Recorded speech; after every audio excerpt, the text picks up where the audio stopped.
All right. In verse 33, Krishna brought an important topic, which we could even call the topic of psychology that psychology deals with. And that is a topic of the nature of an individual. And he calls this nature Prakriti. And he says that every being acts, without exception, every being according to his or her nature. And for instance, what does this mean? Well, you take fire. The fire will always be hot. That's the nature of the fire. Sandalwood will always smell like sandalwood. So that's the nature of sandalwood. The water will always travel from top of the mountain to the rivers. That's the nature of the water. The heart will always beat. Even if you take a physical heart and put it on a dish and connect it to artificial instruments, that heart will still beat. I saw this on video. Now, this may give you an image, if I use these examples, like if you apply it to a human being, it almost implies that a human being is stuck to their nature, right? Because fire is always going to be hot. Now, when it comes to a human being, it's different. Although it does have a good point, because a human being does have a nature. You have a nature. If I say, Greg, what is your nature? Greg might say, well, my nature is thoughtful, extroverted. Some may say it's introverted. Others will say it is fun. I like to set things up. I like to be the decision maker, make those goals happen. I like to take things in charge and make those important decisions. I like to be competitive. Others may say, I am calm, I am trustworthy, I take things slowly, cautiously, I look before acting.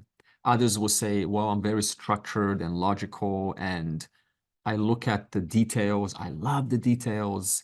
Others may say, I'm fun, I'm very outgoing, and I bring us all together. So you can see how many natures there are of human beings, and this is wonderful. If we just had fun people everywhere, then it would be a disbalanced society. If you just had rational, very detailed and structured, logical thinkers, once again, someone has to come in and say, let's put this into action. We need those action takers. And if you just have action takers, then you need little bit of those calm individuals who are just, down to earth and relaxed and take things slowly. So all these four types, at least according to a book called Surrounded by Idiots. So it calls it four personality types. The red, the action takers, the green, the peaceful types, the yellow, the more outgoing, extroverted, and the blue, which is structured, logical thinkers, and very detailed. Now, see, you don't have to read this book. They're just models helping us understand the society. Everything is really just a model to help you kind of pacify that mind and make sense of reality. So that's not the point of the book. The point is every individual is guided by their nature. So right here, we can attest, we can say, I, as an individual, have a nature which is of a certain type. That's a fact. Now, the question is, what determines that type? And as we will see, but we will see now, two basics are your past life impressions, according to the Gita. See, this is where if I stick with psychology and I ask you the question, what determines the nature of you? What will you say if you're just within the psychology model?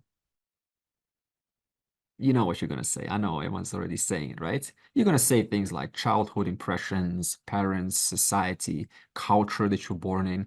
That will impact my nature, sure. But then the Gita adds one more perspective and says it is your samskaras that also gets carried over, which is why you can have a sibling and same opportunities, same parents, same house, same school, same time you spend together, but you're in a different corner with a different set of books as opposed to your brother or sister.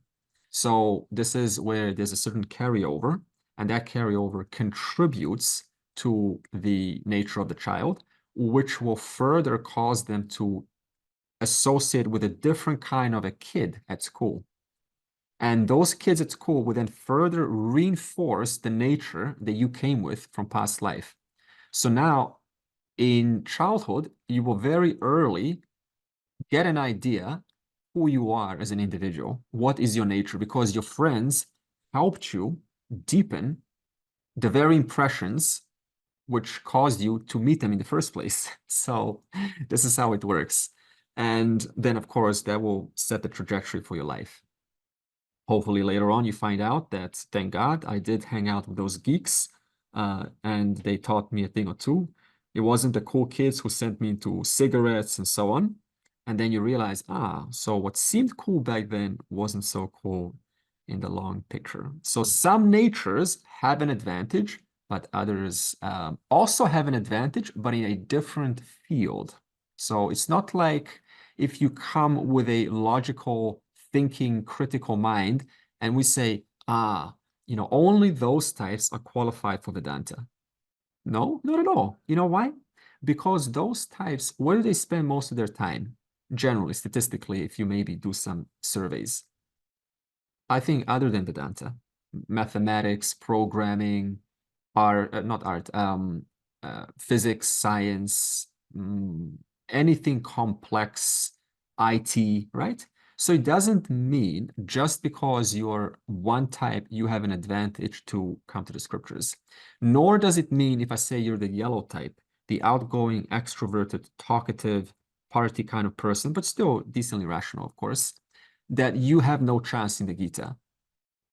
And you say, no, I have no chance because the Gita requires an introspective mind, a self-reflection. I don't have that mind. It doesn't matter at all. In fact, Krishna is going to say that. He says, with a controversial question, he states, if you come with the nature, and you are of a certain nature right now, nigraha kim karishyati, what use is control?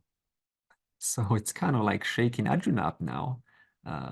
Says, Arjuna, if you come with this nature, what use is control? Now, if Arjuna stops there, what will he interpret from this question?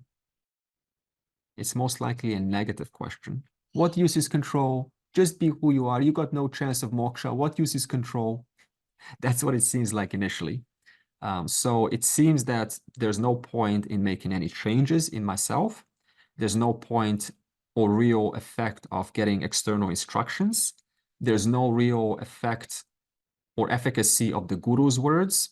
What's the point? Because I am of a certain nature, and that the nature denies me from living a full life, from finishing this journey as at least portrayed by the scriptures, which is to know your nature. What's the point? Kim nigraha kim karishyati. And it also, this question brings up, then where does free will have a place? If you take this at surface level, then what use is control? In fact, in verse 33, Krishna doesn't mention anything about free will. So if a person, look at this, if they are a solo reader of verse 33 and they read, what use is control? What's going to happen? They will walk away thinking, what use is control? There's no free will. That's why we need a teacher, the tradition, to introduce one more aspect and say, what use is control? Well, it's not a question to imply that you don't have control. It is a question to make you think. And so, where does free will have a picture in this? Well, if you look at animals, animals have or are abiding by their nature. We know this because a dog will always come to you and play. A dog will never be like a cat. Even if a dog hangs out with a cat and says, I'm going to like just back away whenever the owner wants to pat me. I'm going to be like the cat. And a cat will never be as excited as a dog. The cow will always give milk. It will always eat grass. So this is their innocent, inbuilt nature. They cannot be other than their nature because they don't have free will. However, the advantage with this is they have no issues. For the reason of having no issues, they don't need the scriptures. They don't need a compass to tell them, cow, you need to eat grass, okay? Meat is not healthy for you. Otherwise, you can't give healthy milk. The cow doesn't need this because it's inbuilt. It's forced to abide to its nature. When it comes to humans, we also innocently act just like a cow or a dog or a cat. If you want proof of this, go and look at cultures like in Papua New Guinea, those cultures that have, I watched a few of them, without any contact of human civilization, still bows and arrows. I saw one in Amazon, Papua New Guinea, and there's one in Africa too. And you just study them. They are completely aligned to nature, to the animal nature. Procreate, take care of each other, community, warmth, shelter, hunt. There's no need for complications. There's no external societal impressions telling you you should actually do this and this is better for you and that is worthy of pursuit and this is not good. They don't have this. So they have no issues at all, just like an animal, just very easy and simple because there's no external influences. However, it might look like an advantage, but although they're living in harmony, the tribes that is, the limitation is they are stuck to the empirical harmony. So they will not ask a question, is there more to life than just empirical harmony? So there's always a plus or minus to anything. However, Lord is very intelligent. You see, once upon a time, beginningless time, the Lord thought, you know, we're not going to be like the tribes forever. What's going to happen is the civilization is going to build in numbers and agriculture is going to form. And as more and more people develop on Earth, we're going to have more complicated views, more mixed up views. And they're going to be so complex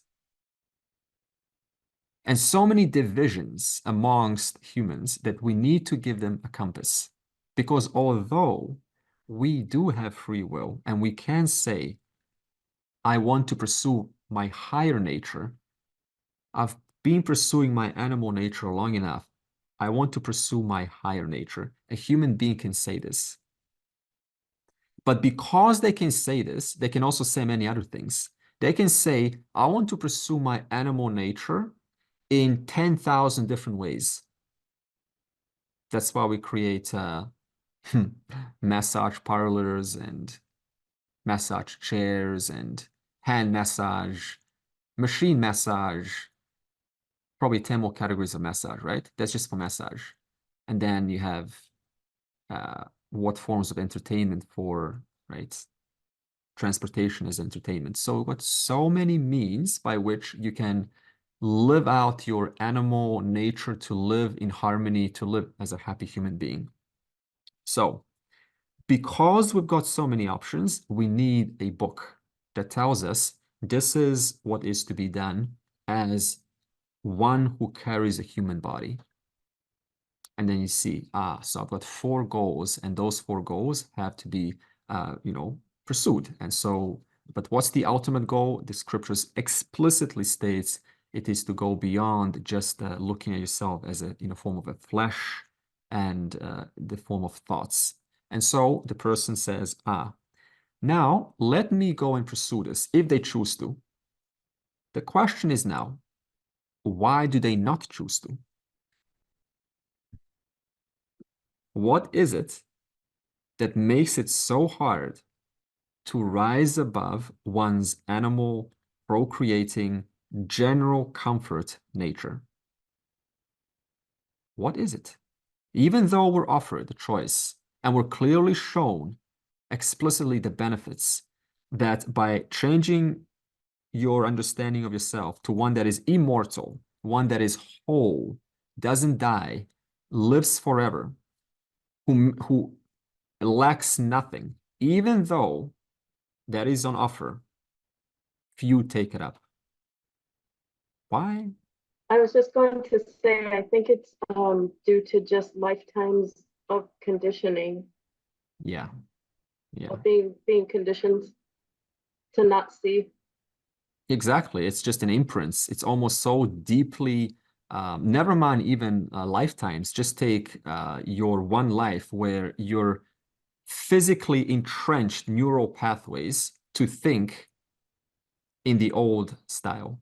One time I heard a teacher in my early days, he said, in the first 5 or 6 years, you basically develop your character that you then spend the next 50 or 60 years trying to undo. So isn't that interesting? So those early years is so like a sponge, is soaking it all up. And then you realize, well, what I soaked up wasn't as useful as it could have been.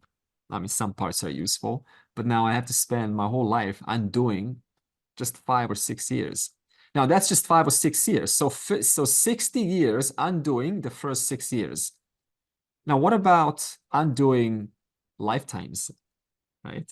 So you see the pressure, how much pressure to do the old thing because it's so familiar, entrenched. You see, this is how nature is. If I create a puzzle with blocks, just imagine like a puzzle with blocks, and I put water, the water will find a way, right, to come to the other side. And every time water drops, it's going to carve that path very deep because the water always wants to wants to play out its nature to go down. So every time the person plays out their nature, what they think they are, I'm the outgoing type. No, you don't understand. I'm the outgoing type. Every time that happens, they entrench it even further, which then becomes harder to undo the very nature that they need to shake up a little bit to be more compatible with Krishna's vision. So verse 34 then says, what makes it so difficult to rise above a nature which may not be so helpful for you? And it says there's one common cause, but I'll give 3. The first officially says, verse 34, it is likes and dislikes. So what this means is that every object will induce some liking or aversion, right? I don't want it.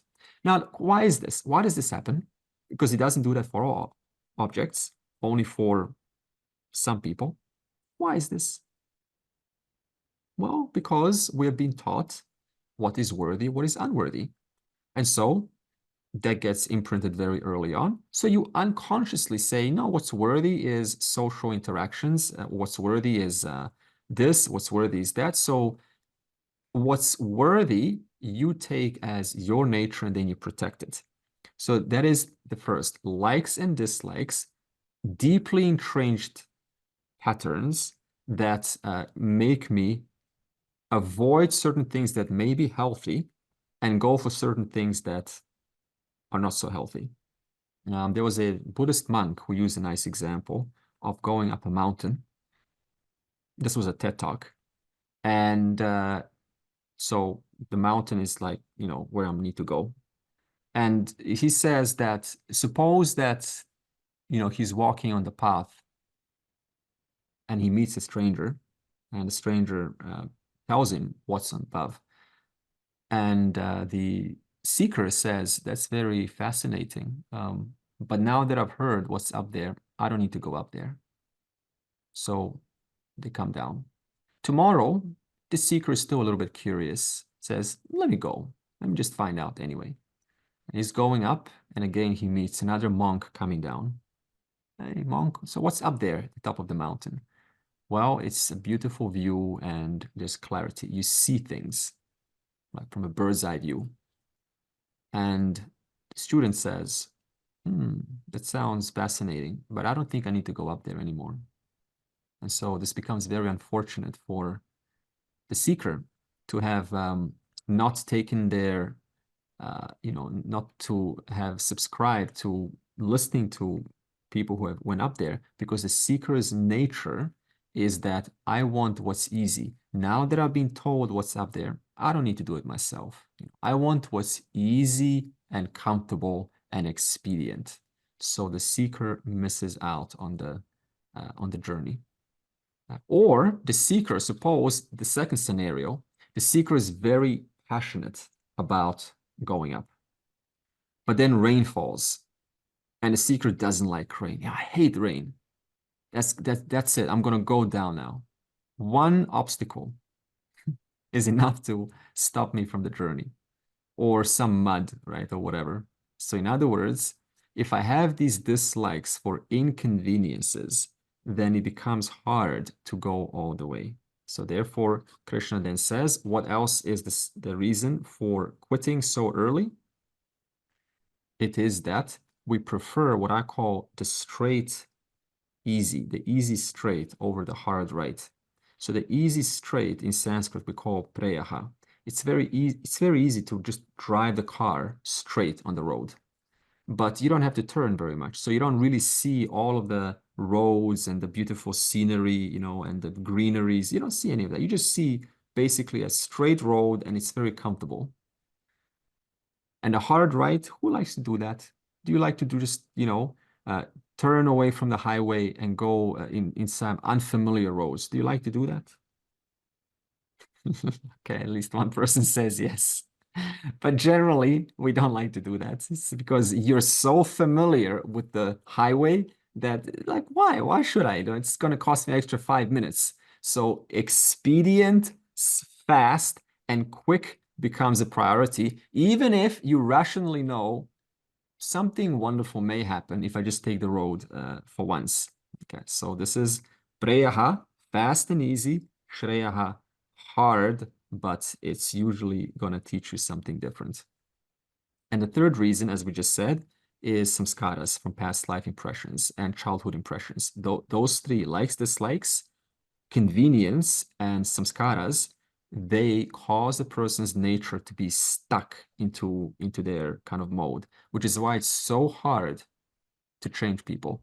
So if you ever want to change a person, you're up against three obstacles. The first one is deeply entrenched likes and dislikes. That's a product of lifetimes of conditioning, but also this lifetime.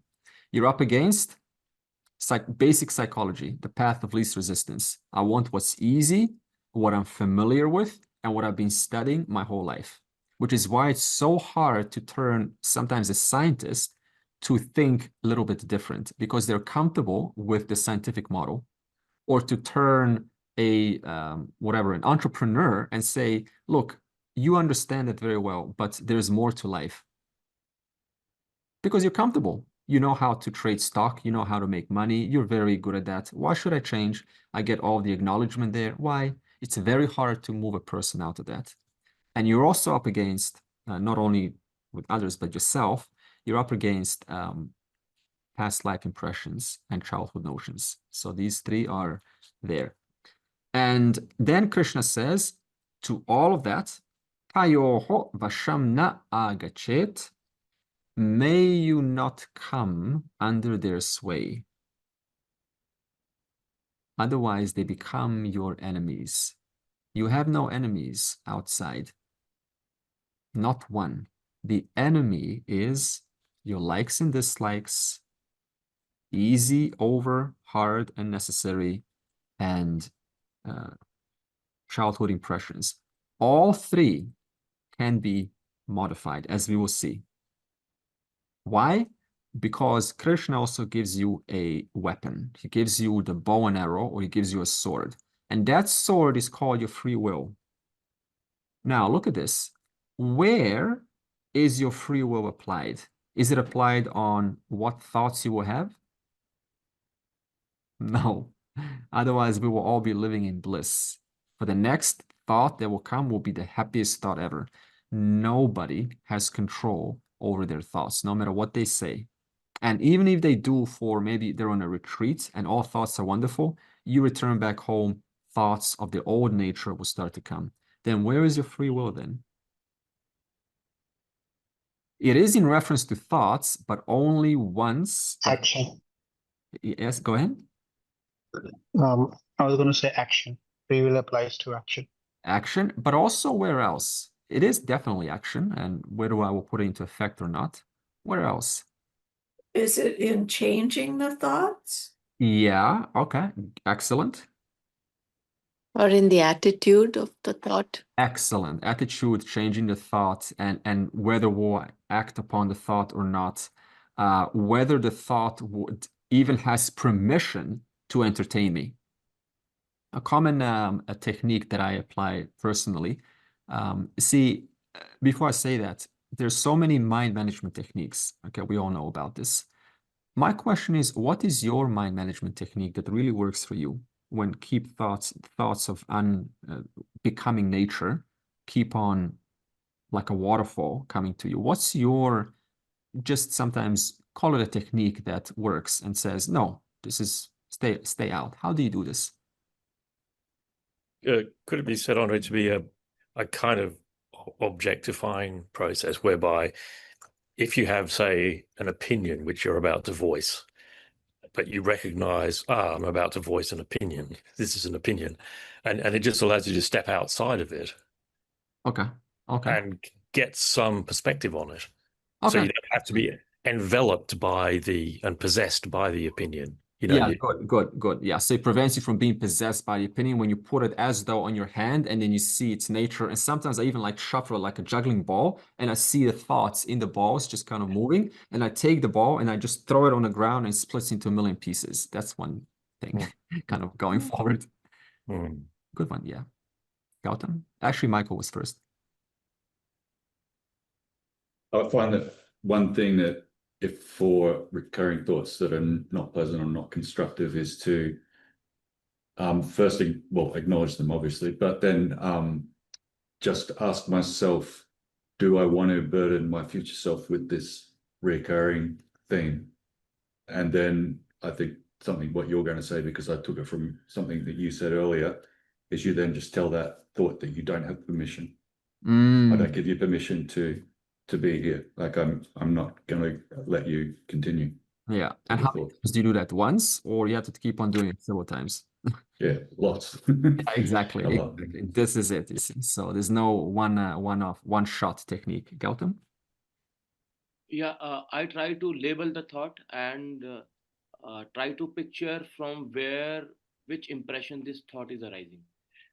It may be an old bias, an old impression from which every thought which is disturbing in one way or the other, it is rooted there. So I go back there. And to dissuade this, it's a typical Advait Vedantic thought that it is a thought and I've got nothing to do with it. Okay. It's disturbing the mind and I'm not the mind. Okay. Okay. That's very nice. It's I'm much bigger than the thought, and this thought is just the nature of the mind is just to spit out thoughts. That's what the instrument does. Yeah. But I'm not very successful doing it. No, it's fine. Krishna says here, you're not supposed to be. He's gonna say it's not easy because of these deep impressions. Greg? Even reciting a simple mantra like Om Namah Shivaya. Oh, okay. Yeah. I like that. Yeah, japa. Ellie? Well, that's the same thing I do, but I use my TM mantra. Just repetition of the same phrase. Mhm. Okay. Mhm.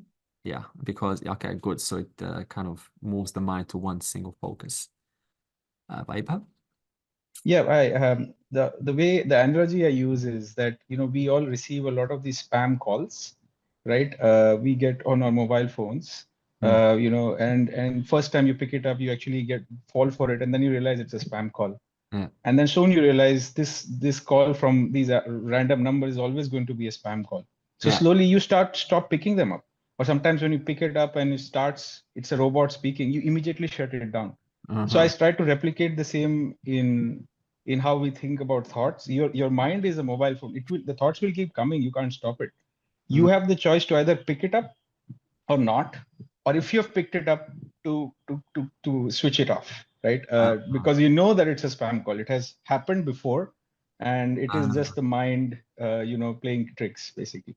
Okay, and the longer you engage with that call, the more it will continue the aftermath. Okay. Exactly. Then you'll get sucked into it. You'll probably take some actions, but you have the choice to just switch off the call as you actually do in your real life. Okay. Okay. Interesting metaphor. So your thoughts are spam. Okay. Carol?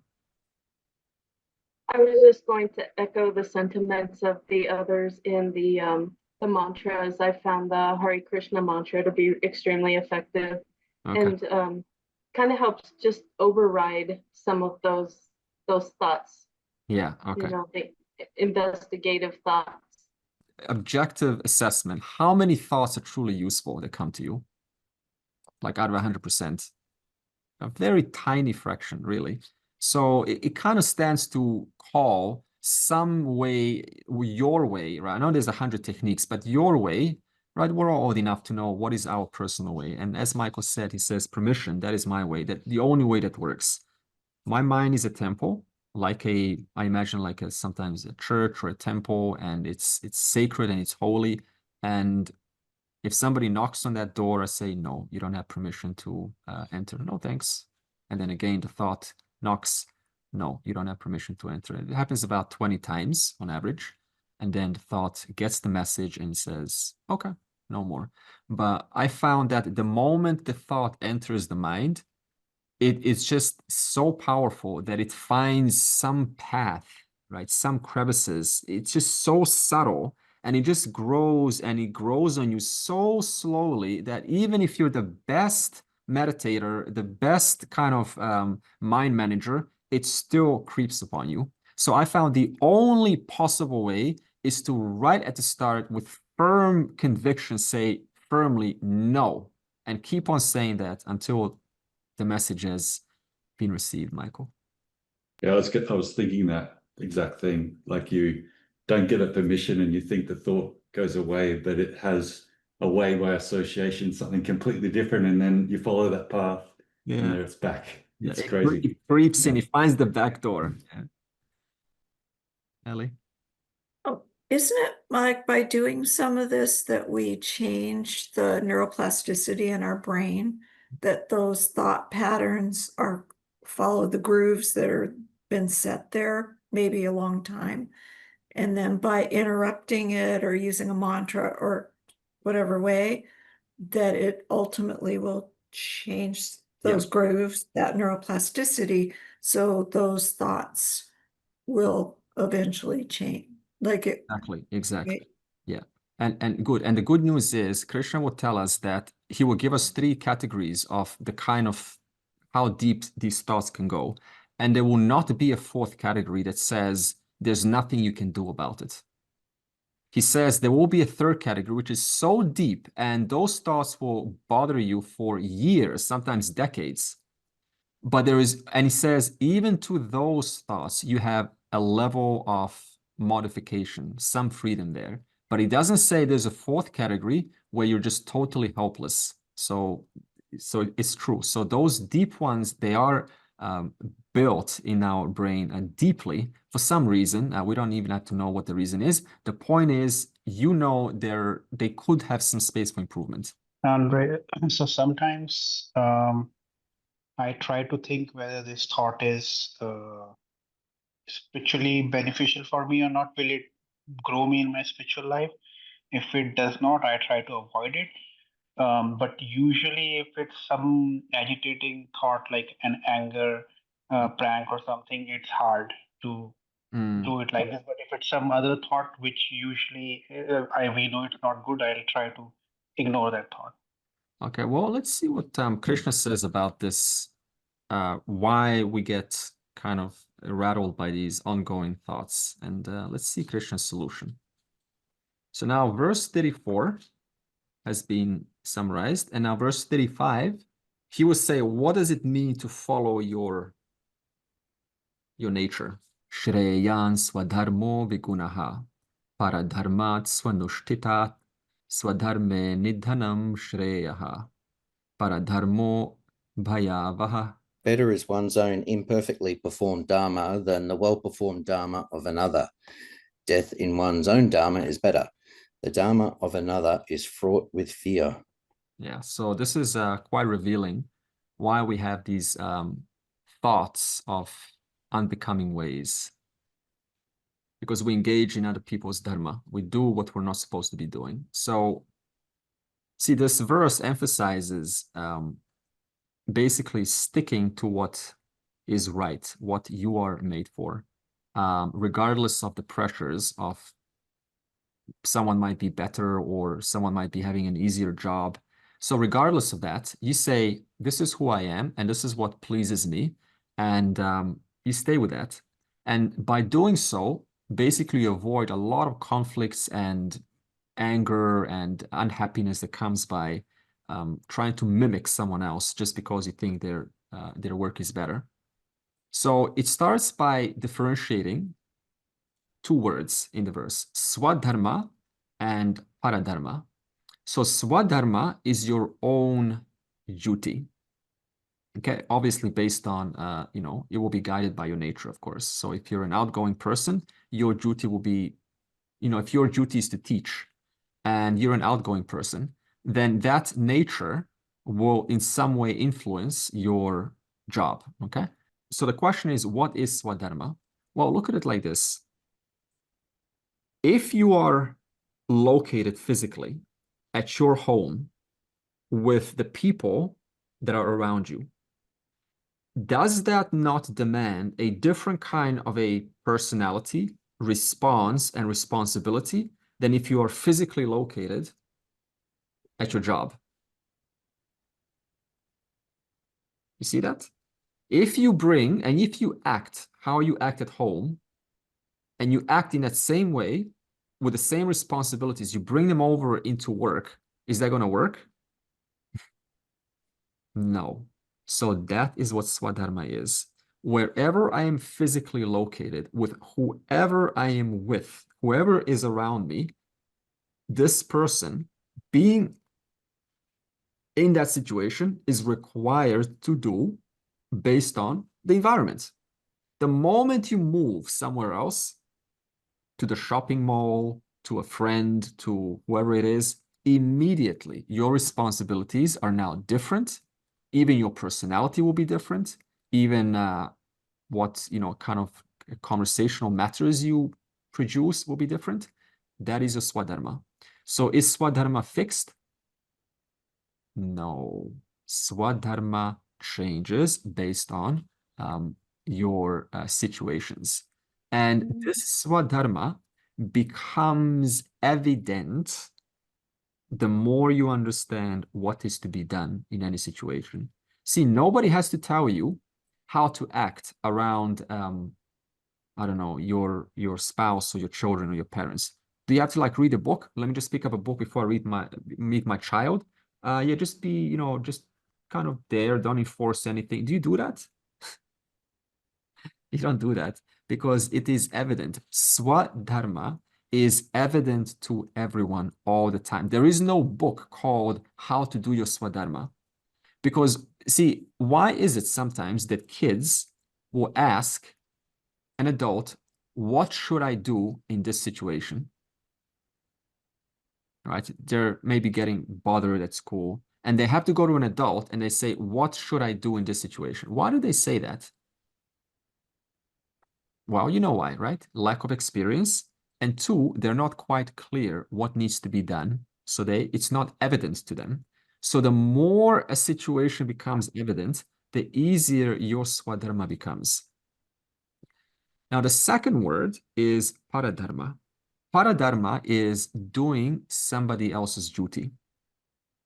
And paradharma, this is where the big problem lies. It can be expressed in two ways. The first is when you try to impose how somebody else should act. That means you're taking on their duty. See, their duty is to find out what needs to be done. Their duty is to, live to the best of their ability. And what you're doing is you're taking on their duty and you're, putting it back into their face. So when I try to force others to be according to my fancies, my likes, or I don't like somebody else's, what they're saying, they're saying something that doesn't please me, and I don't like that, and then I decide to take them out, I'm taking paradharma. I'm taking a duty which is not my real duty, because I'm sort of trying to be some role, some role of the policeman or the assassin or the the controller. I'm trying to suppress individuals who equally have the right to figure it out on their own. You see, Earth is a very interesting place. All of us come to Earth to work out our stuff. And on Earth, you open your eyes and you see your body, but you also see other people's bodies. And it's very easy to go and say, what are others doing? You know, let me correct them. It's the easiest thing to do. But if you really asked, what is the real purpose for why this body exists on Earth? The answer would be, according to the Vedas, one reason alone. To use this instrument to figure out my truth and the truth of everything. Everyone else's ultimate swadharma is exactly the same. That's it. It's so simple. But most are not doing that because what's easier is to look at other people's swadharma, and then lack of me being connected to my own duty, I project that non-clarity outwards, and then I try to make others as they are in the wrong. But the one who's really in the wrong, the one who's really confused, is none other than myself. You see, did you ever remember those games in school? I remember with my brother, where you held someone, you didn't want to let them go because you thought they did something wrong. And you just sort of held them there and you stood there for an hour. But your mind said, I just want to do something else. You know, I don't want to be holding them like some, you know, cop. You were looking like out there, you know, I really want to play with those kids, but you just couldn't let them go. You were just like, you know, no, I'm going to hold you. You know, I caught you. I caught you. Can you relate to this? I had this in school all the time. Kids are like this, you know, I got you and I'm not going to let you go. No, let me go, let me go. No. And they just hold you like 1 hour. Now, it's not pleasant for you, but you think it's pleasant for them? Not at all. So inside, their real duty, by the mere virtue of looking out there, they want to be doing what they really want to be doing. The voice is clear, but there is some force that's making them do the wrong thing. That's called paradharma. I am not where I'm supposed to be, and I cannot get myself to do what I really need to do. So whenever there is a jailer, if you are jailing someone, a political figure, a family member, and they are in your prison, isn't it true that in a prison, there's always the jailed and the jailer? Are they both jailed? They're both jailed. For every person that you pin down in your mind, that you hold down for whatever reason, you deny your own freedom because you end up being the jailer and they are the jailed, and the jailer and jailed are both in jail. They're holding on to each other like this, unable to let go. And then I complain, life is not working. Why? Ask yourself, how many people are you holding on to, refusing to let them go because you think that your way should be imposed upon them? There is no true freedom, I tell you, no matter how much you learn Advaita Vedanta, unless you let go people in your mind and understand they are here just like you are to figure it out on their own. Sometimes we just take somebody else's duty because we look at our own duty and we say it's boring. Oh, my duty is just boring. I'm just this ordinary person, you know. Theirs is much more interesting. So I'm going to take their duty just because mine is not of a big deal. You know, it's like this. Imagine you're a goalkeeper and you're looking at your team playing and having all the fun. And you're going, you know, I'm just here spectating just like everyone else is. I'm not really involved in the game, you know. This is boring. I'm just going to get out of my post, out of my swadharma, and I'm just going to play with the rest of them. What's going to happen? The game is going to, right, get destroyed. And you will get destroyed too by your dear teammates. Or it's like a screw, a little bolt in a machine. I know what, Kitty, you had your hand up. It's like a little bolt in your hand, in the machine. And the bolt is tightly screwed to hold everything together. And you're that bolt. And you're seeing the gears just on your right side, and they're having all the action. They're spinning, they're always getting maintained, they're always getting lubricated, oiled up, taken care of. And you're just like this bolt that nobody looks at.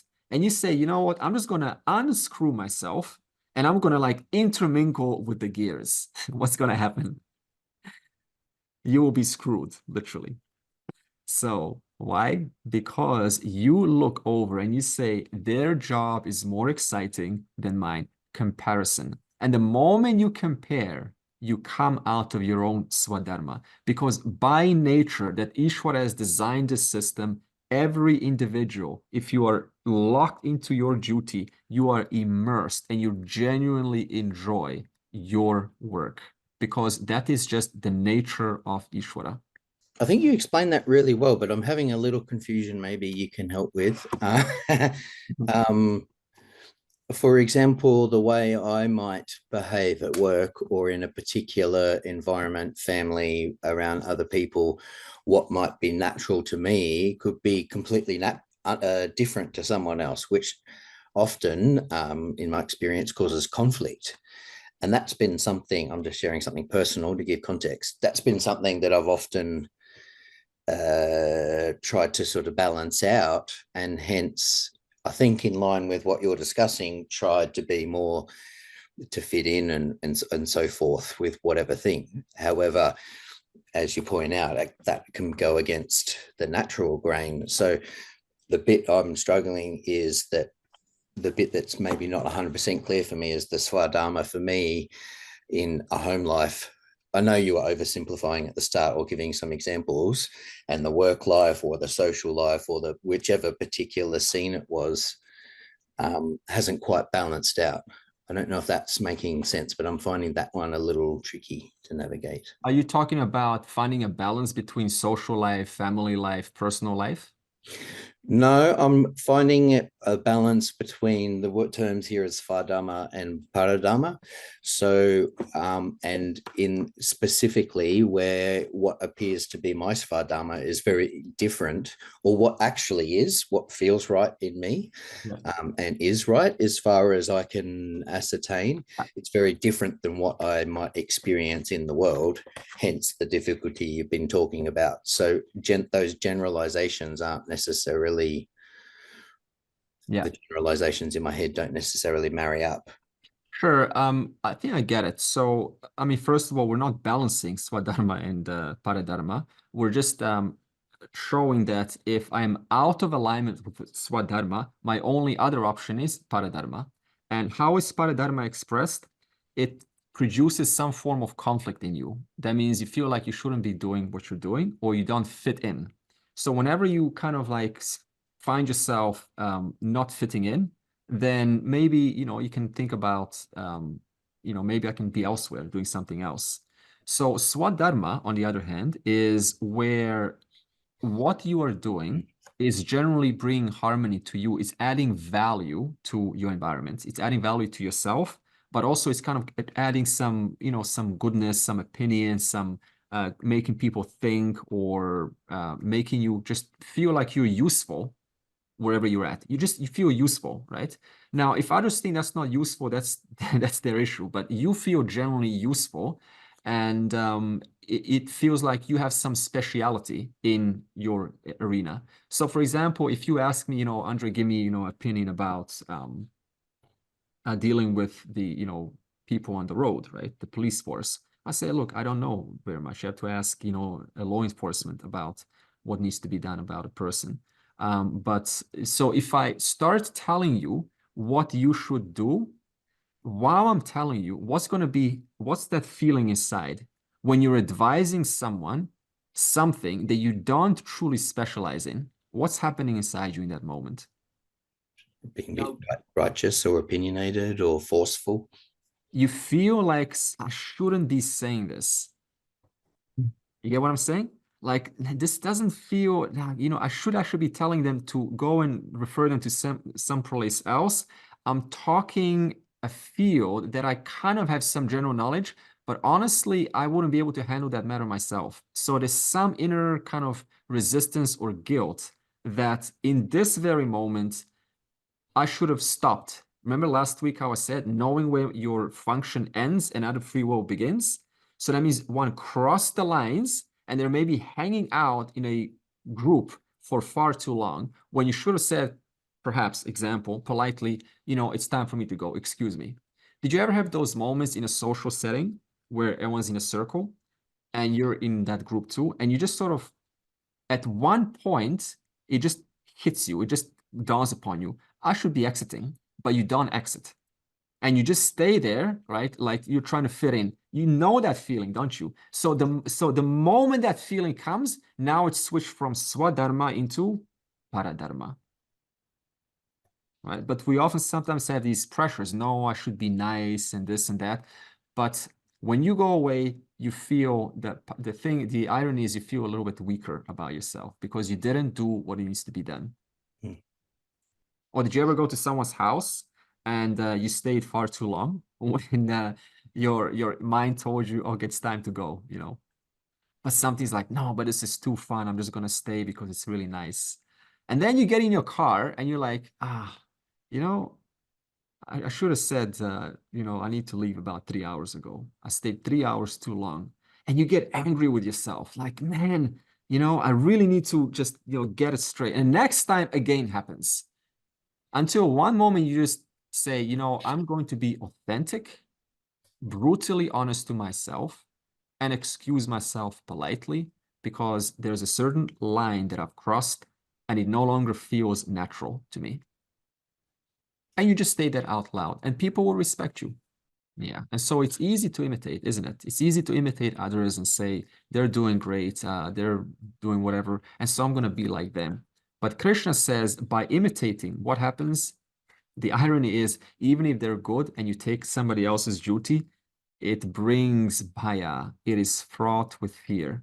Not only fear, it is fraught with discomfort, as I just said. It's fraught with a sense of guilt, a sense of weakness, a sense of dissatisfaction.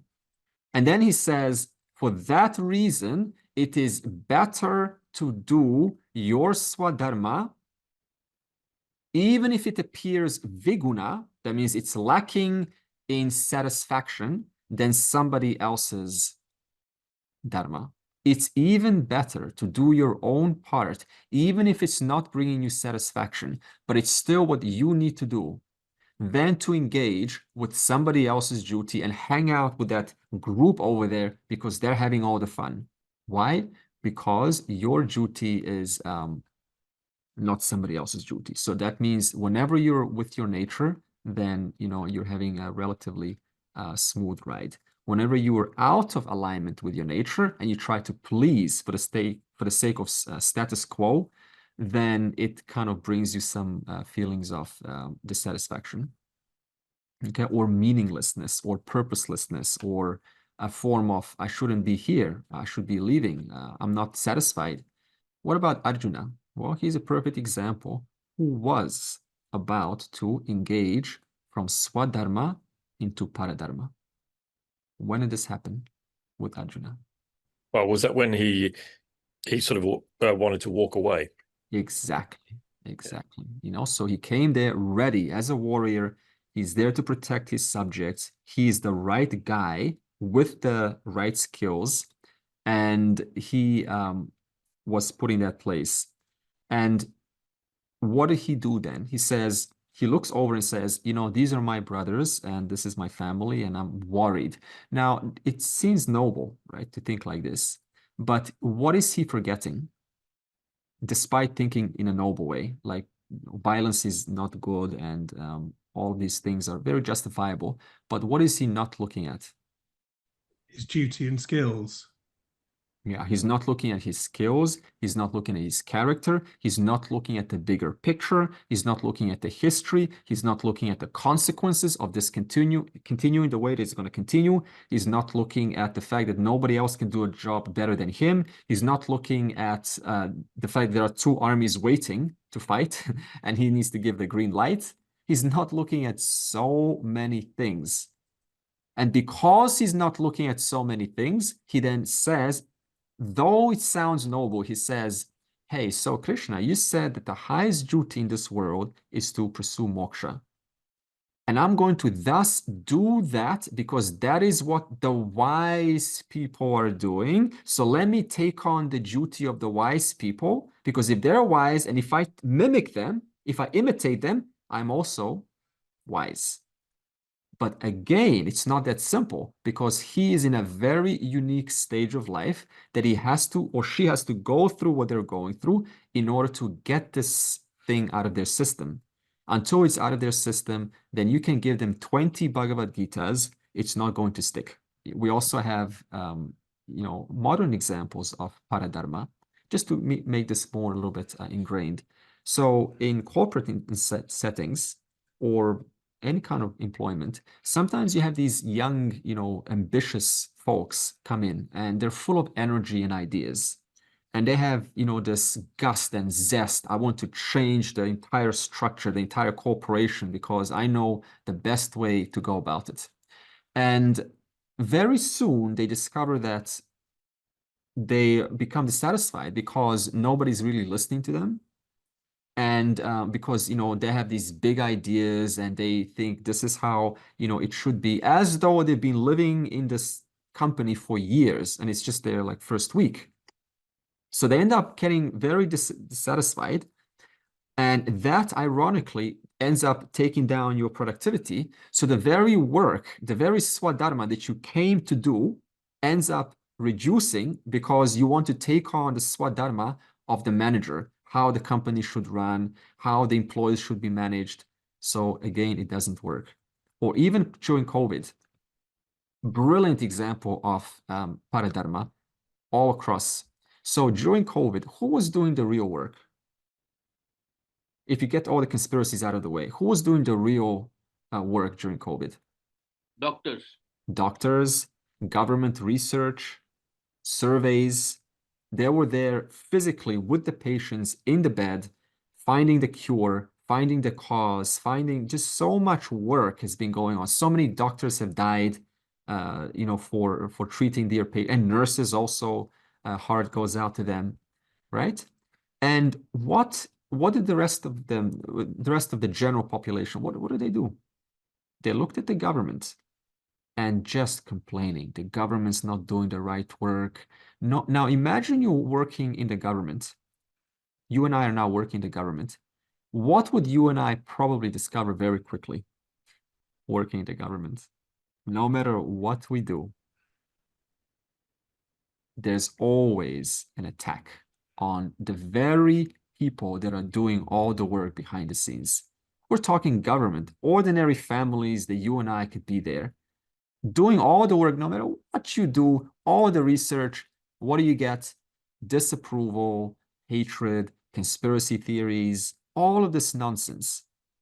Now, the question is all of that helping? Who's doing the real work? The government. Is all of the complaints? No, they're just putting more pressure on the very people that are doing the work. So one can rather ask themselves, am I actually helping or just spreading and adding more confusion and pressure and, right, and so much more chaos to this? Am I actually helping? If the answer is no, it is probably not your duty. It's probably paradharma.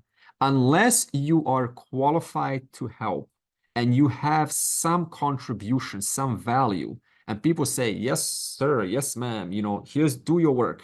Unless that is the case, it is most likely going to be not in line with your nature. It's paradharma, according to Krishna. Regarding this swadharma and paradharma, I was thinking of another interpretation. Suppose you are at the certain appointment in an organization. So you have certain duties as per that appointment. For example, let us say Arjun.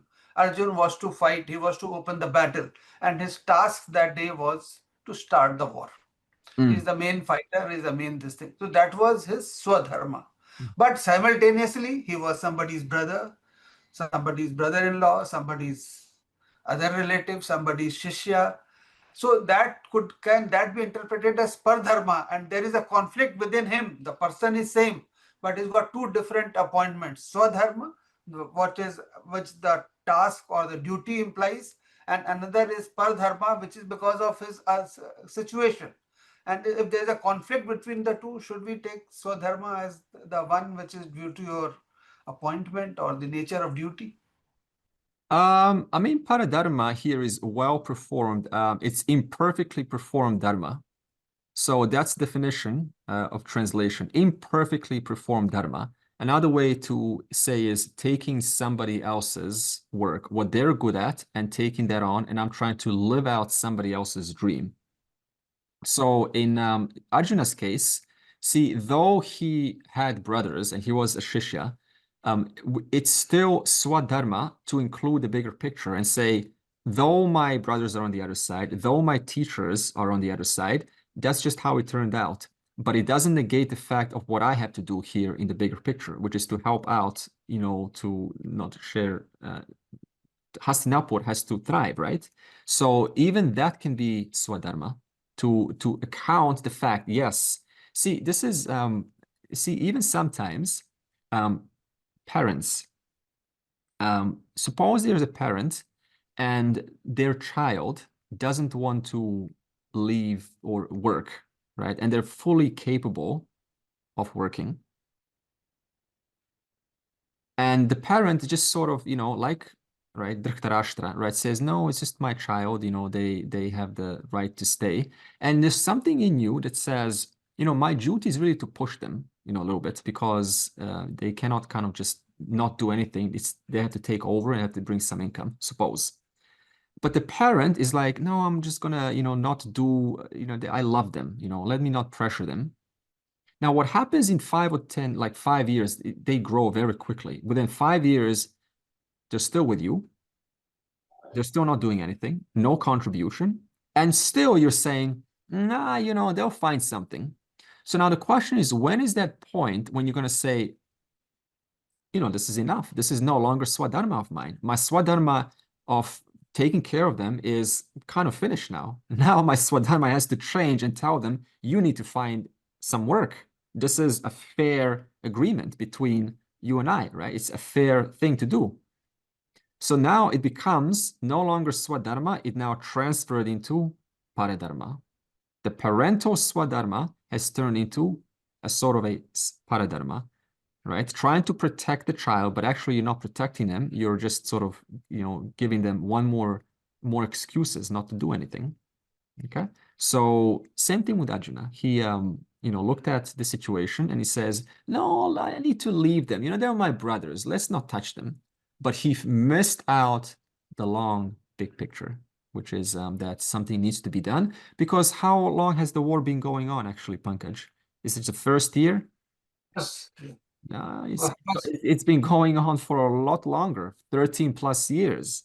This has just now come to a physical point. So there's no point just saying, no, let's leave it alone and let's not touch anything. Something needs to be done. I need to act. It's time to act. No more postponement, no more excuses. This is it. Otherwise, that moment, unless you make that decision, it's never going to happen. I tell you, life is going to find a way to kind of make it simple. No, it's time. There's time. Now you're 50. There's time. Now you're 60. Nah, there's time. Now you're 70. You're in retirement. Nah, this time you die next life. Nah, this time 20 lifetimes later. So there has to be that firm warrior Arjuna-like disposition. Enough is enough. I choose to take action, and that is the will of my word alone, and nothing can reverse that. There will always be conflicts every day, many times a day, where you will feel that, your one part of your being is saying this side is right, and the other part of the being is saying this side is right. Yeah. Like it was just pointed out that sometimes your part of the being is saying that I should fight, and the other part of the being is saying that how can I fight with my relatives, with my guru. So Yeah. this conflict will be there every day, many times a day. So one solution is that you should listen and see what is in the largest interest of the society. and thereby what is beneficial to the society is which is going to be the righteous between the two which are seemingly right. And here when I'm saying numbers, it is not when I say society, I'm not meaning what is in the largest interest of the greater numbers vis-a-vis lesser numbers, because that could also be misleading. Sometimes you may have to support some minority which may be right as against a large number of the majority. Yeah, yeah. So there will be a fine line between the two. Yeah, and even sometimes to extend with that, see, even sometimes imposing ethics upon someone, though that sounds wise, sometimes there's a time just to let others find out what ethics really mean on their own. Because if we impose ethics, if you impose the Gita, if you impose the Bible, or impose the scriptures on youngsters or someone that's not ready, you end up actually kind of scarring them in a way. So even imposing, doing the right thing, imposing ethics. See, suppose we now have ethics classes in school. You know what would happen? Wonderful things would happen, right? Kids would have more, more culture, but at the same time, it would create a whole category of different problems. Now we will say, no, the ethics are wrong. Now let's question what ethics are. Now you got a whole set of different issues attached. So you can't really quite ever solve on a mass scale, but what you can do is focus and say, what can I do in my sphere of influence? If it's outside my sphere of influence, leave it alone. It is for someone else's sphere of influence, just like the COVID. If it's outside my sphere of influence, leave it alone. If I don't leave it alone, what happens? Complaints come. And our complaints, does anyone want to live in a life of complaining and dissatisfaction? Nobody. So we have to be very clear. What am I here to do? What's my little circle of influence that I can affect that is, making a difference? That is all you need to do. It's not grandiose. It's simple as that. If everyone just did this little and they found joy in their Swadharma, we would not have, so many problems will be fixed in a society. Because you will be just immersed in your work, helping each other out, and like what others are doing, that is their duty to find out, to get immersed in their Swadharma. So all these issues that happen in society, most of them are this paradharma issue, trying to look at somebody else's thing, because I'm not clear what I need to do, and I'm going to take somebody, I'm going to be the tough guy. I'm going to be him, I'm going to be her, because they're getting the attention. So let me copy them. But that is not how the system is built. Everyone is a sparkle, a diamond shining, a unique light with your own unique light. And that light has the need to shine outwards. So Swadharma is inside outwards. It comes from within and it gets expressed outwards. Whereas Paradharma is looking outside and then internalizing that inwards. Swadharma, inside out. Paradharma, outside in. And that doesn't work because it was never part of you, your nature in the first place. So if I take something foreign that doesn't belong to my nature and I try to put it in me, what's going to happen? I think it's like being a blood transfusion with the wrong blood type. Your body is going to reject it. That's why I need to be very specific. What do I, if I want to internalize something, is it compatible with my nature? If not, I tell you, it's going to lead to complaining and dissatisfaction, as we've seen during the COVID times in every country.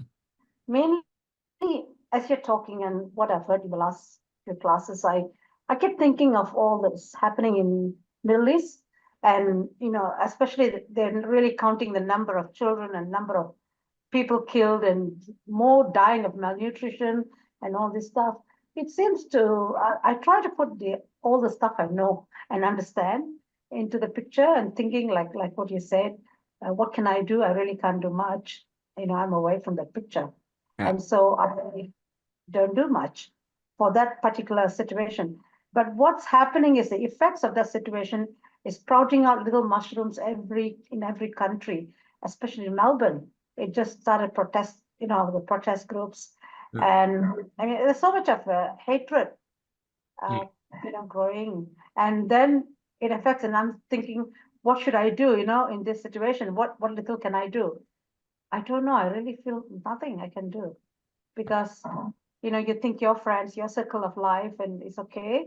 And then I'm quite fearful of going to Melbourne City now because in Melbourne City, there's so much of bashing up going on because of the whole protest things Right. about comments made on racism and all this stuff.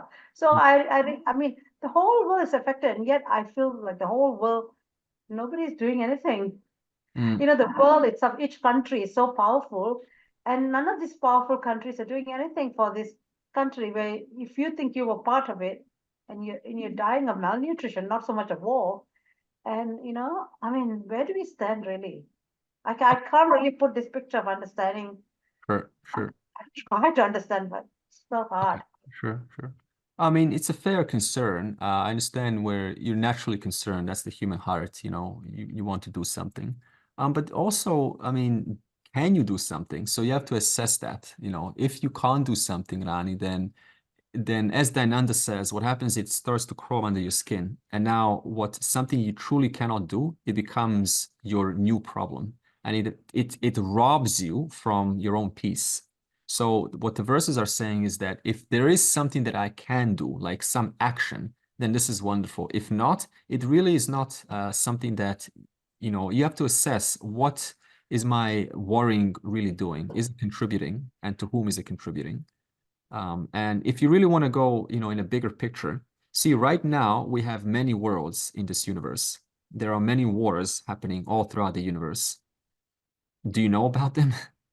No, because we don't see them. But right now there are everywhere, at the animal world, at the insects world, at the fish world, there's all sorts of, temperatures are rising, krill are disappearing.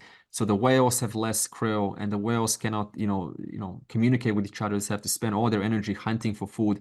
So everywhere across all species, see, don't just look at us as jivas, we're the center of the universe. We're just like little, amoebas, little bacteria, right? Like so many trillions spread all across. There's devas also. There's all sorts of jivas throughout the universe, and there are things happening in this moment. So Krishna says, look at the big picture and know that what can I do relative to my little circle of influence? The rest, Ishvara will take care of, and has been taken care of since time immemorial. Otherwise, you're trying to now take the ultimate mistake is to take Ishvara's dharma, and I want to now save the world and show people how it should be. Don't worry. Ishvara is taking care of everyone in a form of dharma. No one can violate the ethics or survive, for too long. The system always finds a way to balance things out. That's why we have this Vedic model of the Kali Yuga, Dvapara, Satya Yuga. It's just an indication that there is no such thing as perfect stability on planet Earth. It's always going to go through, not only at the collective, but at the societal, at the national, at the personal level, you will go through stages. And all you can do is say, okay, what's really important for me? What matters to me? Like what's important for me? And that is what you attend to. Everything else is out of your control. And if I try to attend to what is out of my control, then it's going to lead to a sense of dissatisfaction and complaints and sadness, and like world is in this place. This is all, you're doing the same thing that everyone else is doing. So now I'm just putting myself as another complainer, and that ironically doesn't help anyone. What the world really needs is a little bit more, positivity, a little bit more upliftment, some more community, some more, coming together. So, recognizing the self in all beings. That much I can do. So where is your locus of control? Let's get that very clear right now. Where is my locus of control? What are the 5 things that I can control in my life? Thoughts? No. What I do with those thoughts? Yes. Can you control when you're attracted to someone? Do you choose when you're attracted to someone? Like, I'm going to be attracted to him or her, Okay. Press the button. Is that how it happens? No. Attraction just happens. But what you do with that attraction, whether you act upon it or not, that is in your control. So you have to be very clear. What little can I influence? That much I influence. Everything else is not my concern. If I try to get involved in politics, that's not my specialty, you know, why would I do that? So this means that, you know, now I'm stepping into an area that is gonna, you know, it's not gonna work because, you know, you have a certain part to play and you know what that part is. So what is that part? That much you do. If it's to paint, for example, you know, you paint for me, this thing has changed my life, this painting behind me. Really? So that's just Swadharma. So, you know, it's the small things that really make a difference. Or this Thank you, Andre. little figurine up there. This thing matters like to me more than anything. And you think, oh, they're just little figurines, but it really touches people a lot. And you have to just recognize this. So Swadharma is not this grandiose thing that everyone is impacted positively. Just 1 or 2 people's lives I touched, this is enough. Everything else, Ishwara will take care of and has been taken care of. And so what? One day I get born, right? The world is operating just fine without me. And now I get born in this world and suddenly I have to fix the world. The world was just fine yesterday before I was even born. So. No, personally, I came back from holidays and heard the news of the 2 young boys, 15 and 12, I think, waiting at somewhere, some part of the Melbourne, waiting and after basketball game, and they were hexed by a gang of Sudanese. The 2 young boys are Sudanese too, and that really got me going, and I felt so scared for my grandkids and so for my, you know, I'm thinking like really you can't. They were waiting for their parents to pick them up, and they were just chopped off on the road, and you know that was really sad. I mean, I know with all this understanding and all this knowledge, as a person, as a human being, I still felt sad. And, you know, like I'm thinking, how do I grasp this? I'm worried for my grandkids walking down the, you know, like going for basketball. My, you know, the children go for games and then they wait for the parents to pick them up. Sometimes they take the public transport. So, you know, it's like I don't want this fear to come into me, but it almost gripped me when I came back and thinking, oh, you know, where are we going with this? Sorry, it's just a personal traumatic feeling I feel. These things are happening and most of them are unreported. But everyone is the self, covered by this suit, covered by this computer with hardware and software. And sometimes the software has viruses, it's got some edges, but everything ultimately is everyone, even the criminal, is none other than the self. This is to be remembered. And this is your only way to freedom. As long as the world's condition holds, you know, it has power over me, then there's no freedom like that. So you have to have a certain vision that is, you know, that sees through all of these forms. And that vision is most important because that is Krishna's vision. Krishna's vision also acknowledges the violence, but also sees much deeper than the violence. And so this order doesn't make mistakes. It is just an order that sets up this field. People come and they kind of think that I need to take someone else's duty. They get confused and they, you know, perform these acts of violence. And, you know, and this is how it is. And you cannot do much around that.